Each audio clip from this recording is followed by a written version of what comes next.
You've heard me talk about the fourth turning.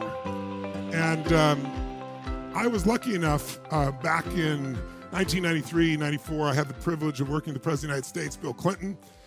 And you couldn't do this today, but simultaneously I was working with the Speaker of the House, Newt Gingrich, on the other side. I literally left the White House, went over, passed across the Capitol, and worked on the other side on the same day. And the reason I mention it to you is Bill Clinton was the first person who told me about this book called Generations by Strauss and Howe. And this book was basically 500 years of Anglo-American history, and it showed that history is shaped by generations and generations are shaped by history.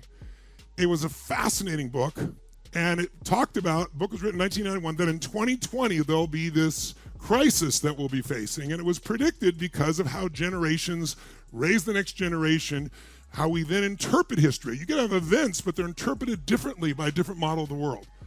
And I thought it was fascinating. And then in 1997, I was going to Borders bookstore, one of those places, and I always go by the bin where the non-popular books are because I'm a contrarian. I found some of my favorite books in those places. And it was in that thing, like marked down 70% or 50%, some ridiculous number. And I picked up the book, and it was Strauss and Howe again. And I picked up this book, and it's been one of the guidebooks for me to understand what the hell's happening in our world ever since. It really helped me understand the patterns, because if you think about it, we talk about power of patterns. What's the most powerful pattern of all? You've heard me talk about it before, that changed humanity, that took us from starving, running around as hunter-gatherers, to where we could stay in one place. It was one distinction. What was it? Recognizing the seasons. Understanding, see, before that it was looked random. You planted in the winter, you didn't even know it was winter, you just knew it was cold. And for some reason you worked your ass off and you got nothing for it. And what I began to look at here is like humanity, once it understood the seasons and knew when to plant and when not to. If you do the right thing at the wrong time, what kind of reward do you get? Zilch, nothing. So all of a sudden humanity understood this, and now we could stay in one place, we could build a community, we could build cities, we could build countries. That one distinction changed all of humanity. But there's also the seasons of your own life that's so valuable to understand. Think of it as 4 seasons of your life. 0 to 20, roughly, is your springtime. But that initial springtime, you're learning, you're growing, probably protected, you're absorbing things. That's the stage. Some people starts at 16, 14, some say 19, 20, but let's just call it around 21, you enter a different stage of life. You become kind of the soldier of life. You enter the summertime. 21 to 41, that's a different stage, isn't it? Now you go out in the world and say, I'm going to test this stuff. I was told all this shit. What's true? And you think you're going to be a billionaire or 10 times billionaire, and you're going to be president of the United States, and you're going to have 100 relationships, and it's all going to work out smoothly. And then you get your first relationship and discover none of that shit is true. And you start to understand that you have vulnerabilities. You find out you're not invincible. So this young adulthood is testing and discovering, just trying to figure out what's really real. That's when we learn a lot. And usually some of it is painful because it's not quite like we expected. But you're the soldier of society. Quite literally, that's where soldiers are, right? 21 to 41 usually, right? You're the person that goes to war. You're the person that's out there doing the hard work. Now, if you really grew in spring and you really grew in summer, then there's the fall, the autumn. And that means 42 to 62 is a real reaping time if you've grown. If you're not grown, like if you don't plant in the spring, you're going to weep in the fall. You're not going to reap in the fall, right? But if you push through the hot summer, it's a difficult time, those 21 to 41. By the way, when you ask people, when you do all the research on people, what's the most unhappy time of their life? It's that 2 decades. Not for every human, but for most. Because trying to figure out who the hell you are, prove to yourself, make it through all the bullshit, trying to figure what's going on in your life. But when you get to 42 to 62, again, if you've grown, if you've not grown, you're kind of stunted. There's not much crop.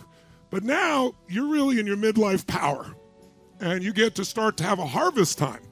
This is for a lot of people their greatest financial time of their life, because they built up understanding and they worked hard and developed skill sets, and now they're in a position to lead.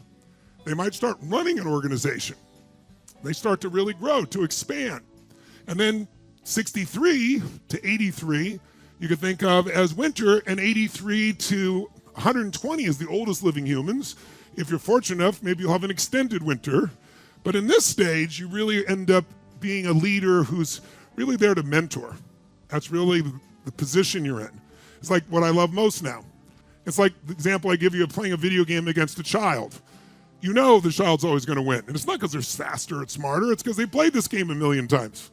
They know the first bad guy's here, the next bad guy's here, the next bad guy's here. So they're able to do something really important. This is what today is all about, if you want it in a simple phrase. Anticipation is power. Anticipation is power. Leaders anticipate. Losers react. If you and I are going to have a great quality of life for our families, for our communities, for anybody we want to serve, our job is to anticipate. In order to do that, you got to recognize patterns. So these seasons of your life are precious. Every season has different challenges, right? How many can remember some of the challenges of the springtime of your life? I remember some of the challenges of the summer in that stage, the things you wrestled with. Some are still there. How many remember the fall experiences, right? So everything has opportunity, everything has challenge, and if you can anticipate the challenge, you can make that season a hell of a lot more enjoyable. So there's the patterns of nature, there's the patterns of your life, the seasons of your life, and what we're going to look at this morning is seasons of history. Because if you understand the seasons of history interact with what stage of life you're in, like some people, 0 to 20 is when they experience winter. Historical winter, because there's one about every 80 years, as you'll see shortly.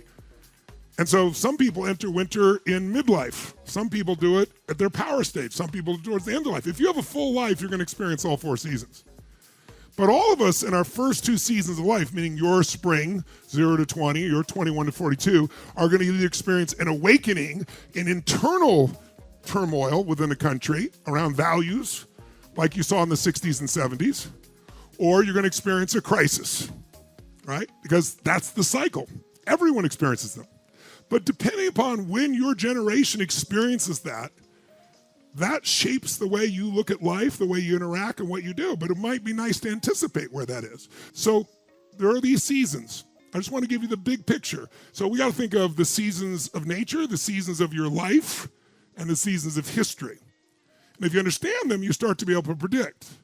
So this book in 1991 says in 2020, we're going to have this giant crisis, but in the fourth turning, it's even more specific. Here are some of the prophecies that were there as we go to introduce it. That there'll be, 25 years ago, there'll be a global terrorist group that blows up an aircraft. There'll be an impasse of federal budgets that reaches a stalemate with a government shutdown. There'll be anarchy within the former Soviet Republic, and Russia is going to conduct training exercise on its borders. And the CDC is going to announce a